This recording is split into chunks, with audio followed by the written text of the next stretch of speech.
இவ்வளவு படங்கள் நடிச்சிட்டீங்க. உங்களுக்கு சினிமாவுல மிகவும் சவாலா இருந்த ஒரு விஷயமா என்ன? இப்பவும் தொடருது அப்படின்னா, எந்த ஒரு விஷயத்த சொல்லுவீங்க? நான் வந்து நமக்கு ஒரு பெரிய ஹிட் ஹிட் லிஸ்ட்ல இல்லையேன்றதான். நல்ல படமா இருந்து ஒரு ஹிட் லிஸ்ட்டா வர படம் ரீச் ஆகுற மாரியானது என்ன அமையல. ம், ம், ம்.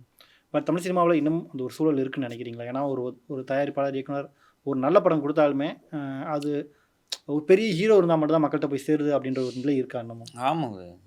இது கன்ஃபார்மா இருக்கு. அது என்ன சின்ன பட்ஜெட்டு படங்கள், பெரிய பட்ஜெட் படம் சின்ன பட்ஜெட் படங்கள்ல ஒரு ஃபர்ஸ்ட்டு படம் பண்ற ஒரு டைரக்டரு, அந்த ஒரு ஃபர்ஸ்ட்டு படம் பண்றதுக்கு அவங்க அதுக்கு முன்னால எவ்வளோ ப்ராசஸ் இருந்திருக்கும்.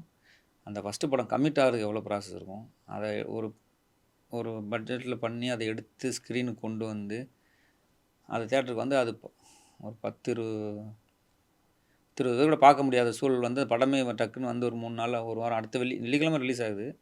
சனி, ஞாயிறு, திங்கள், செவ்வாய்க்கிழமை கூட எடுத்துட்டு வேற எதாவது இங்கிலீஷ் படங்களோ, இல்ல வேற ஏதாவது மொழி படங்களோ ஏதோ ஒண்ணு போடும்போது, ஸோ இத்தன வருஷம் அவங்களோட ப்ராசஸ்ஸு அதுக்காக வந்து உழைச்சது இதாயிருது.